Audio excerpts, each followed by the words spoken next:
1051 dari kelompok 1. Di sini saya akan menjelaskan pemeriksaan IPPA dasar pada neurologi. Nah, yang pertama IPPA, inspeksi, palpasi, perkusi, dan auskultasi. Yang pertama inspeksi. Apa sih inspeksi itu? Inspeksi adalah melihat fisioterapis melihat keadaan pasien, yaitu melihat bisa sikap, bentuk, pola berjalan pasien, hingga gerakan yang tanpa disadari pasien seperti involunter. Nah, gerakan involunter ini ada berbagai macam jenis. Ya, di sini saya akan menjelaskan. Yang pertama ada tremor.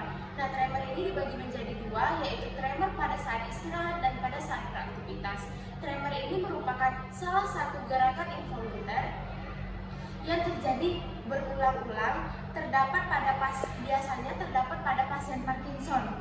Ini bisa dihentikan ketika kita menggerakkan area yang tremor. Misalkan yang tremor itu tangan seperti ini, kita bisa menghentikannya dengan cara memancing gerakan atau kita sadari pasien itu, seperti kita suruh pasiennya menggenggam tangannya atau gerakan lain sebagainya.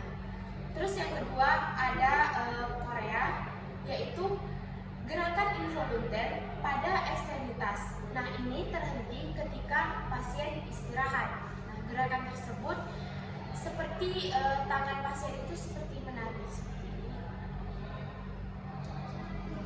Ini juga terjadi berulang-ulang. Terus kemudian yang ketiga ada artrosis atau ini merupakan gerakan involunter atau gerakan yang tanpa kita sadari pada ekstremitas. Seperti tangannya seperti ini ketika misalkan mau mengambil barang atau mau memencet sesuatu, itu tangannya seperti bergetar seperti ini, bisa jadi seperti ini atau seperti ini. Terus yang keempat ada varismus. Ini gerakan involunter atau gerakan yang terjadi berulang dengan frekuensinya kuat, itu pada tangan dan kaki pasien. Begini pada tangan dan kaki pasien.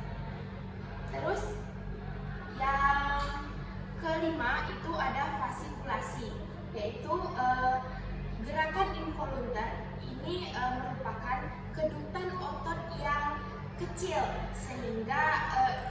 dan halus sehingga kelihatan itu hanya seperti meriap di bawah kulit pasien. Ini gerakannya sangat halus sehingga kadang kita tentu tidak melihat, kecuali kita memperhatikannya dengan seksama.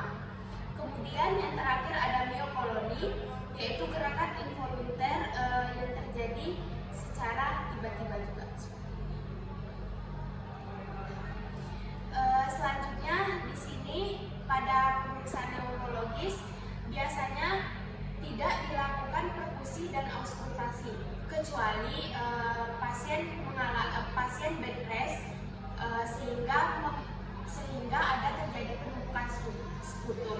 Nah, itu bisa kita lakukan perkusi dan auskultasi. Jika tidak ada, tidak apa-apa. Selanjutnya pemeriksaan palpasi.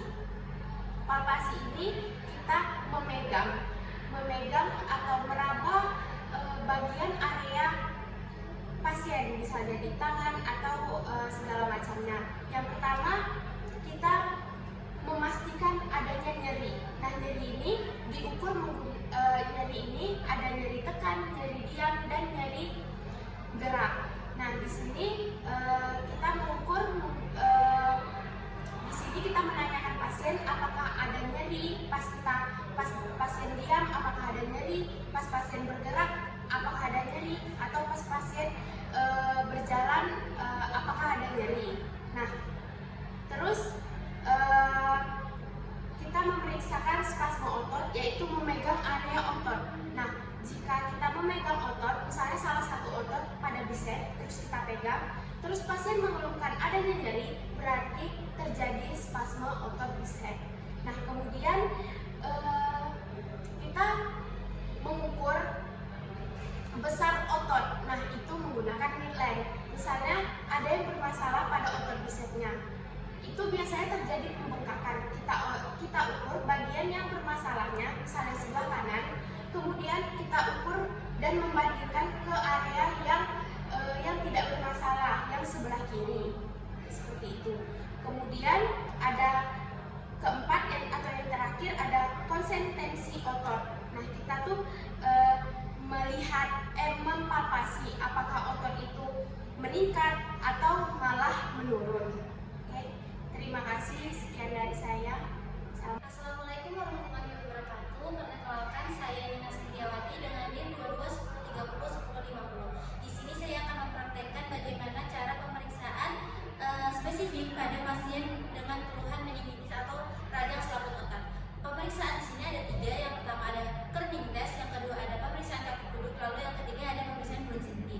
Di mana pada pemeriksaan ketiga Brudzinski ini terbagi lagi menjadi 4, yaitu ada Brudzinski 1, Brudzinski 2, Brudzinski 3, dan Brudzinski 4. Untuk pemeriksaan yang pertama adalah pemeriksaan Kerning test, di mana pasien diposisikan tidur terlentang dengan keadaan kaki yang sangat rileks. Lalu kita mengangkat hip dan hingga 90 derajat dengan kaki keluhan. Contohnya kaki keluhan di sini adalah kaki keluhan sebelah kiri. Lalu kita fleksikan hipnya dan hingga 90 derajat, pasien disuruh rileks.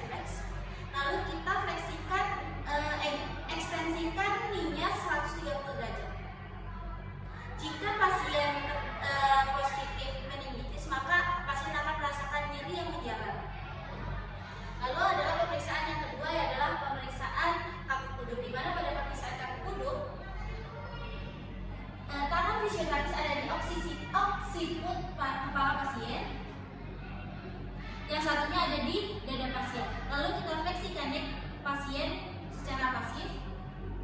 Jika pasien tidak mampu menyentuh tangan kita atau ada tekanan, berarti pasien positif meningitis. Lalu pemeriksaan yang ketiga adalah pemeriksaan Brudzinski 1. Pada pemeriksaan Brudzinski 1 ini sama dengan pemeriksaan kaki kuduk, di mana yang membedakan adalah kita memfleksikan neck pasien secara cepat. Nah, terus ini positif jika pasien mengalami gerakan involuntary pada kakinya dengan gerakan ke atas, seperti itu. Lalu yang kedua adalah pemeriksaan Brudzinski 2, di mana pada pemeriksaan Brudzinski 2 kita memfleksikan hipnya dan kneenya namun dengan kaki menangkap, lalu kita arahkan ke arah perut pasien, seperti itu. Nah, tes ini positif jika pasien mengalami gerakan involunteer pada kaki yang sebelahnya yang kneenya dan hipnya ikut fleksi, seperti ini.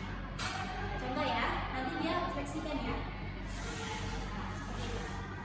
Lalu pada Brudzinski yang ketiga, yaitu adalah kita menekan zigomatik pada pasien dengan ibu jari. Nah, tes ini positif jika pasien mengalami gerakan involunteer pada tangannya, jadi tangannya naik ke atas. Nah, seperti itu. Contoh. Nah, seperti itu. Lalu pemeriksaan Brudzinski yang terakhir adalah pemeriksaan dengan cara kita menekan pada sisi lateral paha pasien. Seperti itu. Jika positif, maka pasien akan menggerakkan fleksi kneenya secara involunteer.